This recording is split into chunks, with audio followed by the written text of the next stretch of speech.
इस कविता का जो विषय है, वो जो शब्द है, असल में उस पर कविताएं नहीं लिखी जा सकती। दुनिया की किसी भी कलम में इतनी ताकत नहीं है कि वो मां पे कविताएं लिख सके। मैं तो बहुत छोटा कलमकार हूं, मैं मां पे क्या कविताएं लिखूंगा। मैंने एक कविता सिर्फ ये लिखी है कि जब मां हमारे पास होती है तब शायद उसके होने का एहसास नहीं होता। जब मां नहीं होती तब जिंदगी क्या होती है, बस मैं ये कहना चाहता हूं। तब आप सुने उस कविता को। एक बहुत छोटी सी कहानी उस कविता के शुरू में कहता हूं। एक जंगल में एक संगीतकार मृदंग बजाता था। मृदंग ढोलक की तरह एक वाद्य को कहते हैं। और जब मृदंग बजाता तो एक बकरी का बच्चा वहां रोज आके खड़ा हो जाता। एक दिन सर ये कैमरे जो भी हैं बंद कर दें प्लीज, फॉर गॉड सेक। बकरी का बच्चा वहां खड़ा हो जाता आके, तो मृदंग जो बजाता था संगीतकार, उसने उस मेमने से एक दिन पूछ लिया कि यार तुझे क्या मेरा सुर, मेरी ताल, मेरी लय बहुत अच्छी लगती है जो तू रोज यहां चला आता है।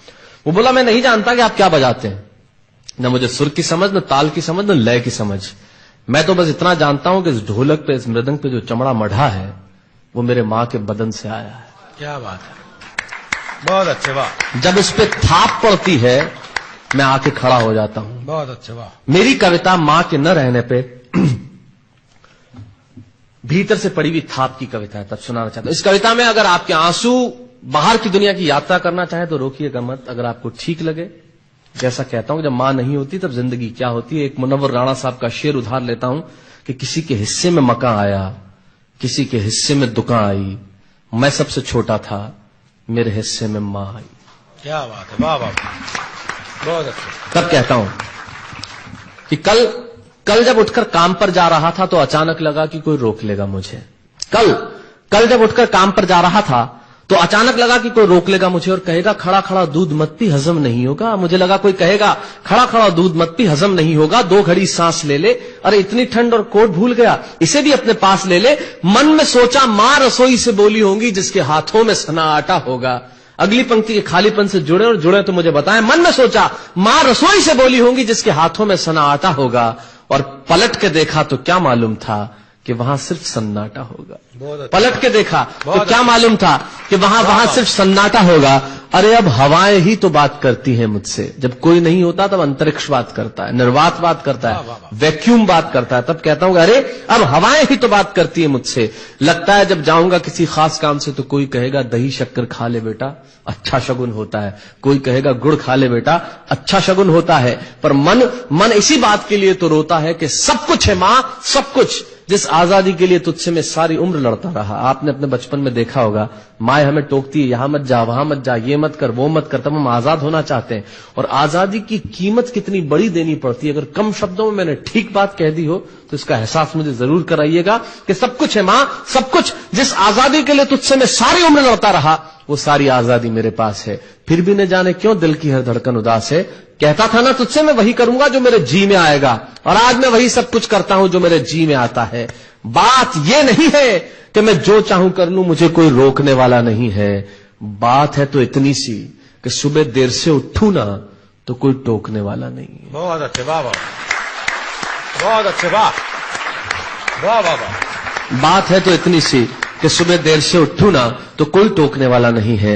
रात को देर से लौटूं तो कौन नाराज होगा भला, कौन कहेगा बार बार कि अब कहां चला। आप ही के जिंदगी के कुछ दृश्य चुराता हूं और आप ही को सौंपता हूं। रात को देर से लौटूं तो कौन नाराज होगा भला, कौन कहेगा बार बार कि अब कहां चला। दोस्तों के साथ घूमने पर उल्हाने कौन देगा, मेरे वो तमाम झूठे बहाने कौन देगा। सच कहा साहब, गम की चोटें जख्मों पे फौलाद से ज्यादा क्या होगी, और मां की दौलत दुनिया में औलाद से ज्यादा क्या होगी। तब कहना चाहता हूं कि रात को देर से लौटूं तो कौन नाराज होगा भला, कौन कहेगा बार बार कि अब कहां चला। दोस्तों के साथ घूमने पर उल्हाने कौन देगा, मेरे वो तमाम झूठे बहाने कौन देगा। कौन कहेगा कि इस उम्र में क्यों परेशान करता है। हाय राम, ये लड़का क्यों नहीं सुधरता है।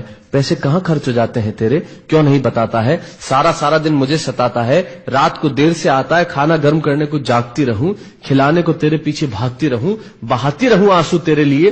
कभी कुछ सोचा है मेरे लिए। खैर मेरा तो क्या होना है और क्या हुआ है, इस बुढ़िया का तो क्या होना है और क्या हुआ है। तू खुश रह लेना यही दुआ है, और आज तमाम खुशियां ही खुशियां। जीवन में जो सर्वश्रेष्ठ एक पंक्ति जो ईश्वर ने मुझे सौंपी वो मैं आपको सौंपता हूं। कहीं कोई कविता नहीं है, एक बहुत सामान्य सी बात जो बहुत सामान्य ढंग से मैं कह रहा हूं। लेकिन गेट सेट गो जो मैंने किताब लिखी, शायद हिंदुस्तान के पिछले 3 सालों में सबसे ज्यादा बिकने वाली किताब वो रही। 14 भाषाओं में उसका अनुवाद हुआ। वाह में मैं रोज टीवी पे बोलता हूं, मेरे लाखों लफ्ज कुर्बान करता हूं सिर्फ उस एक पंक्ति पे जो ईश्वर ने मुझे सौंपी, और कहीं कोई कविता नहीं है, आप ही का भाव आपकी उठा को सौंपता हूं और देता हूं, और जिस विश्वास के साथ मैंने लिखा उस विश्वास के साथ आपको देता हूं कि मेरा तो क्या होना है और क्या हुआ है, इस बुढ़िया का तो क्या होना है और क्या हुआ है, तू खुश रह लेना यही दुआ है। और आज तमाम खुशियां ही खुशियां, गम ये नहीं है कि कोई ये सब खुशियां बांटने वाला होता, पर कोई तो होता जो गलतियों पे डांटने वाला होता। बहुत अच्छे, वाह वाह वाह वाह, बहुत अच्छे, वाह।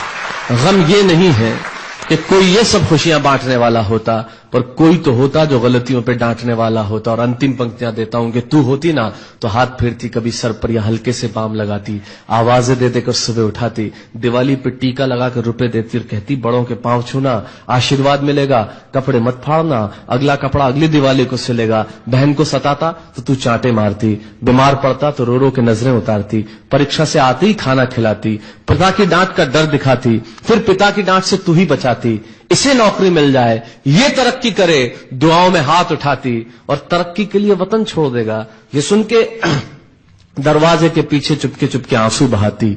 सब कुछ है मां, सब कुछ, आज तरक्की की हर रेखा तेरे बेटों को छू के जाती है, पर मां हमें तेरी बहुत याद आती है। बहुत अच्छा।